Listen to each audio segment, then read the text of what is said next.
Early in our relationship, my husband introduced me to the theory of Louise Hay, that disease is the lack of ease. Thinking of that, then disorder is the lack of order. Something that I have often joked about, that I would move out if I had to live with myself. Tonight, my purpose is, I want to show bipolar as a spectrum disorder, which by default means we are all on the spectrum. It's not about the diagnosis, it's about how you live with the diagnosis. The origin or the start of bipolar has been debated widely, genetics versus trauma. I truly believe it's both, because it's evident in my family with my bipolar siblings, both trauma, both genetics. My extended family, which misdiagnosed, led to painful disorders and suicide. Mine, perhaps it started when I was 18 months old. My hands dipped in mercurochrome because I burnt them, licking them, getting lead poison. Being dunked in hot water by a Catholic nun because I cried after my mother.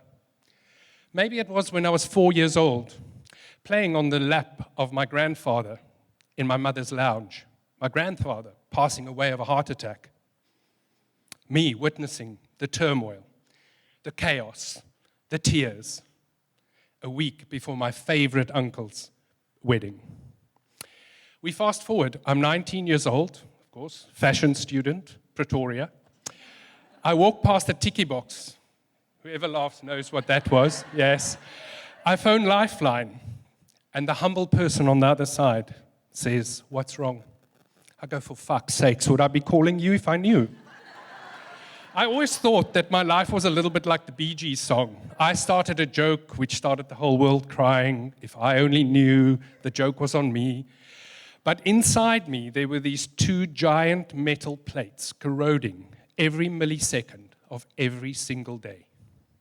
I spent many hours on many couches, shedding many tears and shitloads of money, seemingly in vain. But to my friends, I was this ultimate extrovert, something I like to call smiling depression. It works for most of the time. I kissed many frogs in my life, but one kept reappearing. My fondest memory of Brendan is a small Woodstock house and me walking in thinking, interesting soul. After 14 years of marriage, we both kissed our princes, even after all the turmoil and chaos that I brought. After a tumultuous time in our wedding, our marriage, almost ending in divorce because of my sex addiction, I ended up on another couch of another therapist in Sea Point, whom I can now only call an angel. One of the first things I said to her, "Don't worry about my childhood, it was great, I had a family life, I'm good." She said, "We'll see." And we did, and it wasn't. After months of therapy, she did this, and she diagnosed me with bipolar, a heart-stopping, gut-wrenching revelation that I was not prepared for. One of the major things she had taught me was that the biggest thing in life is self-love. Self-love, a concept I could not fathom as an Afrikaans boy, gay boy. But the simplest thing with self-love is a good diet. The funniest thing was, I never realized that thinking of suicide every single day, multiple times, how I'm going to do this without impacting my family, was not normal. Now, after years, I can't remember when last I had these thoughts. Here's one for the Afrikaans peeps. It's okay to celebrate your successes. It's okay to look in the mirror when you walk past. It's even okay to look at yourself and go, fuck, you're actually good looking. It's okay. It's not vain, and you're not going to die in hell.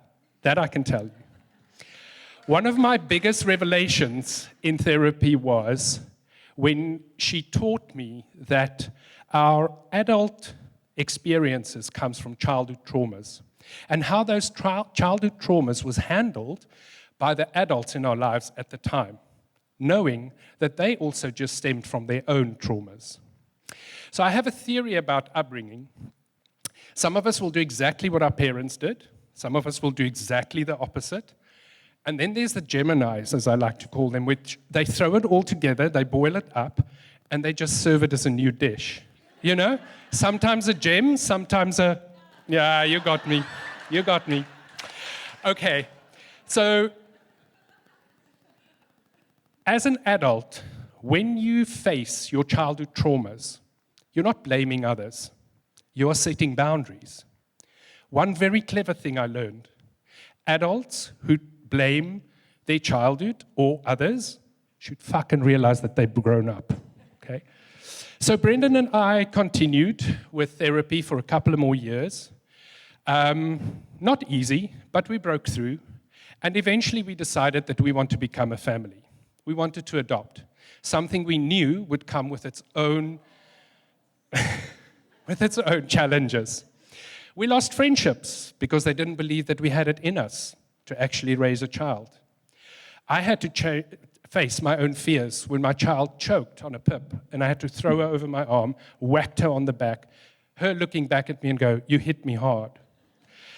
Remember in the beginning I said I would have moved out if I had to live with myself? Well, I didn't. I'm here. I chose to stay. I have a supportive husband, supportive family, a beautiful daughter. I choose to live with bipolar, not suffer from it. And so can you. Thanks, Dave.